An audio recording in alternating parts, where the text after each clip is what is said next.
The year is 1274 BC, the banks of the Orontes River in what is now Syria. Two superpowers are about to collide. Pharaoh Ramses II leads 20,000 Egyptian warriors, chariots, archers, infantry with bronze weapons and leather shields. Across the river, the Hittite Empire has assembled 50,000 soldiers, the largest chariot force ever assembled, 4,000 war chariots. This is the Battle of Kadesh, one of the most famous battles of the ancient world. It will be a brutal, grinding fight that lasts all day and ends in a stalemate. Both sides will claim victory. History will be written in hieroglyphs and clay tablets. But what if it didn't happen that way? What if, on that scorching morning in 1274 BC, 4 M1 Abrams tanks materialized on the Egyptian side of the battlefield? 70 tons of modern armor, 120mm smoothbore cannons, composite armor that can shrug off anything the Bronze Age could throw at it. Welcome to What If War.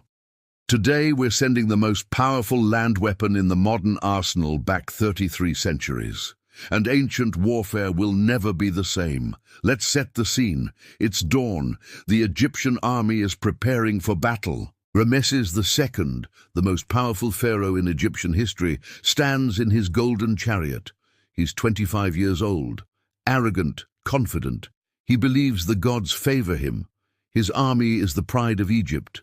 Thousands of infantry soldiers carrying spears, axes, and khopesh swords. Archers with composite bows, and chariots, hundreds of two-horse chariots, the cutting edge of Bronze Age military technology.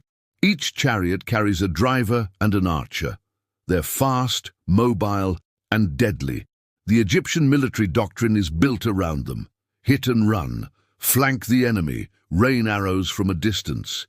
These are professional soldiers, veterans of campaigns in Nubia, Libya, and Canaan. They know how to fight. They know how to win. And then reality tears open.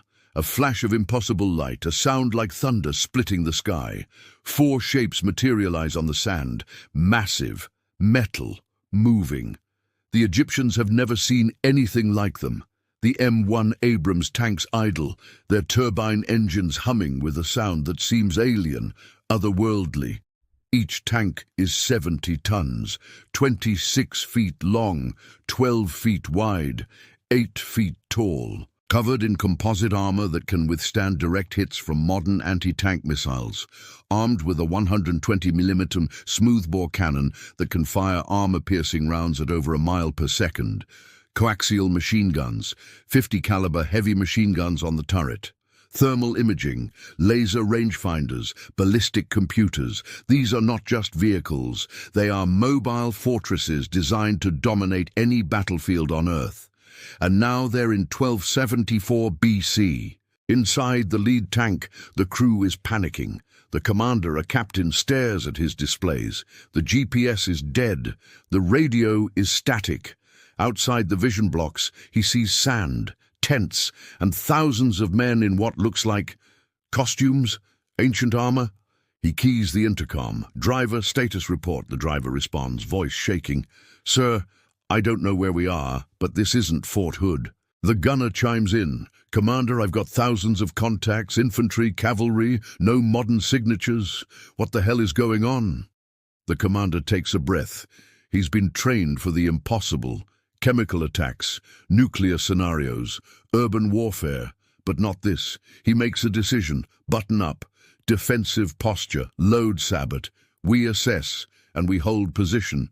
The loader slams an M829 armor-piercing round into the breach. The turret traverses, and 4,000 years of military evolution point their guns at each other.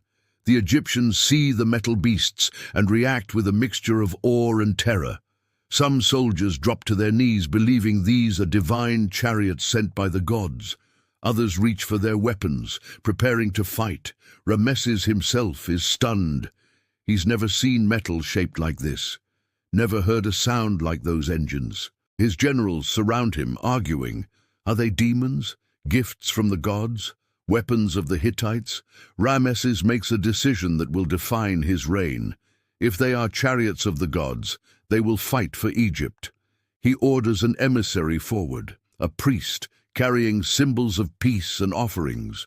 The priest approaches the lead tank, chanting prayers, holding up gold and incense. The tank commander watches through his vision blocks. A man in a linen skirt and elaborate headdress is walking toward them, holding what looks like religious artifacts. The commander keys the external speaker. "This is the United States Army. Identify yourself." The priest doesn't understand the language, doesn't understand the concept of a speaker. The voice from the metal beast terrifies him. He drops the offerings and runs. Across the river, the Hittites are watching. They see the Egyptian lines, they see the four strange objects, and they see an opportunity.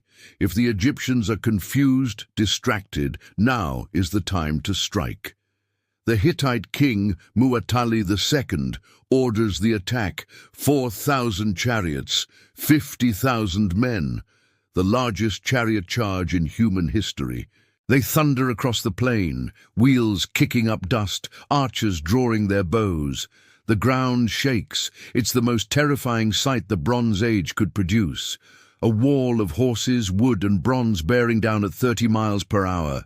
The Egyptian lines brace. Spears are leveled, shields are raised, and the tank commander sees it all on his thermal display. Massive heat signatures, thousands of them, moving fast. Headed directly toward Egyptian positions. He doesn't know who the Egyptians are, doesn't know who the attackers are, but he knows an assault when he sees one. He makes a call. Gunner, engage lead elements. Range, 800 meters. Fire for effect. The 120mm cannon speaks. The sound is like the end of the world, a crack so loud it physically hurts. The muzzle blast creates a shockwave that flattens tents 50 meters away. Egyptians are thrown to the ground, horses bolt, and 800 meters downrange, the sabot round, a depleted uranium dart traveling at over a mile per second, hits the lead Hittite chariot formation. The round doesn't just destroy one chariot. The kinetic energy is so immense that it punches through the first chariot, through the horses, through the second chariot, and detonates in a spray of splinters and blood. 20 chariots in tight formation are obliterated. The shockwave knocks down 50 more. Horses scream and fall, men are thrown, and the charge falters. The Hittites have no frame of reference for what just happened. They don't understand explosions, don't understand ballistics. One moment their vanguard was charging, the next it's just gone, vaporized. Smoke and blood where men and horses used to be. The other 3 tanks open fire. Boom, boom, boom. Each shot is precisely aimed. Each shot erases a section of the Hittite formation. The tank crews are professional, efficient. They don't understand the historical significance. They just see targets, threats to what appears to be allied forces. They engage. The Hittite charge collapses. 4,000 chariots reduced to chaos in under a minute. Warriors are fleeing. Horses are stampeding. The entire Hittite battle plan, years in the making, disintegrates. King Muwatalli watches from his command position, his face pale. He's facing demons, gods, something beyond comprehension. He orders a full retreat. The Hittites break. They run, 50,000 men fleeing in every direction. The Battle of Kadesh, which should have been the largest chariot battle in history, is over in 5 minutes. The Egyptians are stunned. They didn't fight. They didn't need to. The metal gods fought for them. Ramesses II, standing in his chariot, stares at the tanks. He sees smoke rising from their strange mouths, sees the enemy army fleeing, and makes a decision that will echo through history. He declares, "These are gifts from Ra himself, divine chariots sent to ensure Egyptian victory." He orders his priests to sanctify them, to build shrines around them. The tank crews, watching through their vision blocks, see thousands of Egyptians approaching, prostrating themselves, chanting. The commander radios his crew. Nobody exits the vehicle. We stay buttoned up until we figure out what's happening.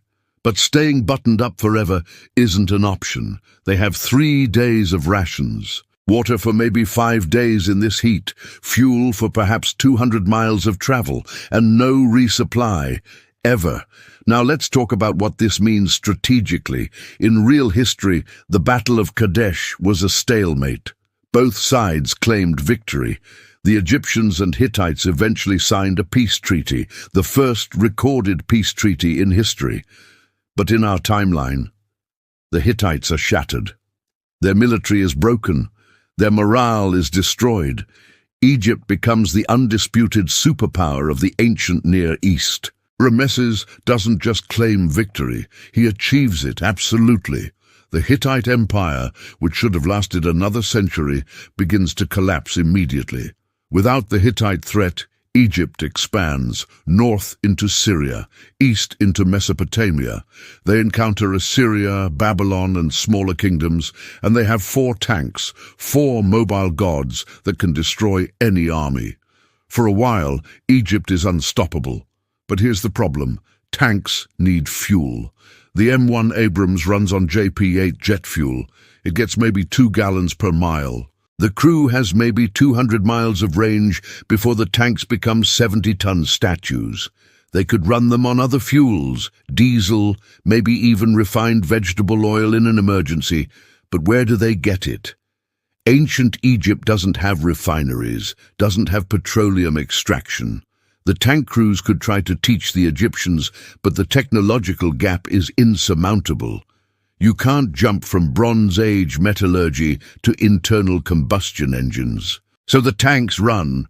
For a month, maybe 2, they accompany Egyptian armies. They crush rebellions, destroy enemy formations. They're invincible. And then, one by one, they run out of fuel. They stop. The engines go silent. And the crews have a choice. Stay inside and die of dehydration, or come out and face whatever happens next. The commander makes the call. They exit. The Egyptians see them for the first time. Not gods, not divine beings. Men. Strange men in bizarre clothing. But men. Ramesses is disappointed but pragmatic. These men commanded the divine chariots. They must have knowledge, magic. They're immediately taken to the palace, treated as honored guests, prisoners, both. The tank crews try to explain. We're soldiers. From the future. We don't know how we got here. We need to get home. The Egyptians don't understand. The concept of time travel, of future civilizations, is beyond their worldview. But they understand knowledge. They demand the crews teach them. How do the chariots work? How do you create thunder? How do you kill from such distance? The crews try to explain internal combustion engines, ballistics, metallurgy. The Egyptians write it all down, but it's useless. It's like teaching calculus to someone who hasn't invented numbers. The knowledge is there, but the foundation is missing. The tanks themselves become monuments, shrines. Egyptians can't move them, they're too heavy, so they build temples around them. Priests maintain them, cleaning the sand from the treads, polishing the armor. They become objects of worship. The chariots of Ra. For centuries, they sit in the desert, slowly corroding. The crews, they live out their lives in Egypt. They're given estates, wives, positions of honor. They train Egyptian soldiers in tactics, in discipline, in formations. Egypt's army becomes the most advanced in the ancient world, not because of technology, but because of doctrine. The crews introduce concepts like combined arms, fire and maneuver, logistics planning. Egypt wins battles not because they have better weapons, but because they think about warfare differently. And the crews age. They die. They're buried with honors typically reserved for pharaohs, and their story becomes legend. But the impacts ripple further. Egypt, without the Hittite threat, doesn't sign the peace treaty, doesn't establish diplomatic norms. The ancient Near East develops differently. Trade routes change, political alliances shift. Maybe Egypt expands too far, overextends, and collapses sooner. Or maybe it consolidates, becomes even stronger, and dominates for centuries longer. Maybe Egyptian technology advances faster because the crews introduce concepts like the scientific method, written military doctrine, and standardized training. It's impossible to predict. History is chaos. Change one variable and everything shifts.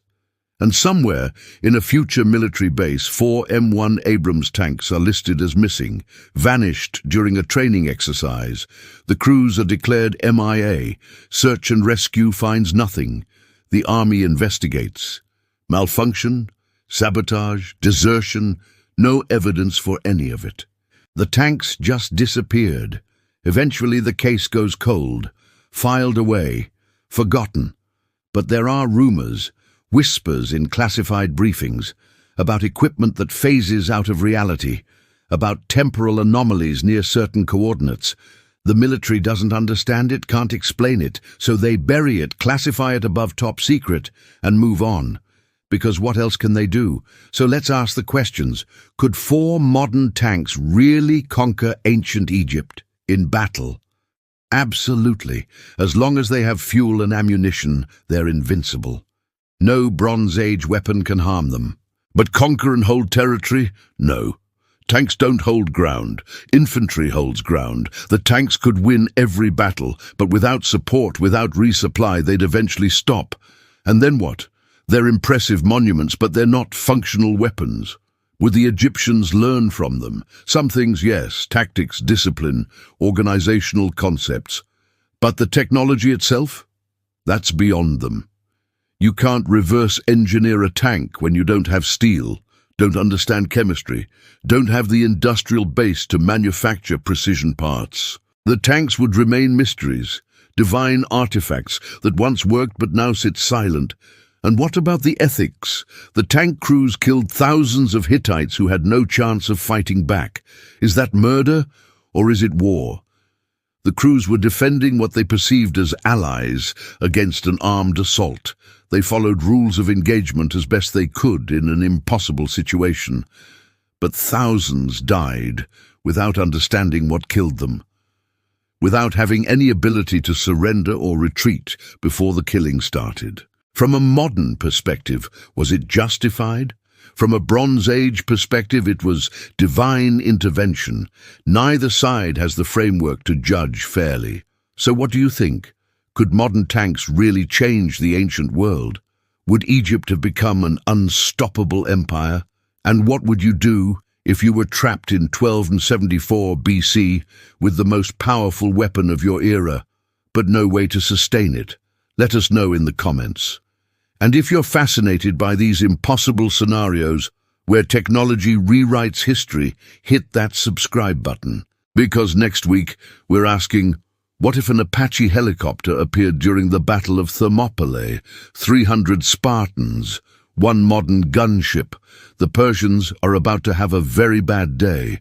This has been What If War, where the past and future collide and the battlefield is never what you expect. Stay curious, stay tactical, and remember, the most powerful weapon in history isn't the one that kills the most. It's the one that changes what's possible.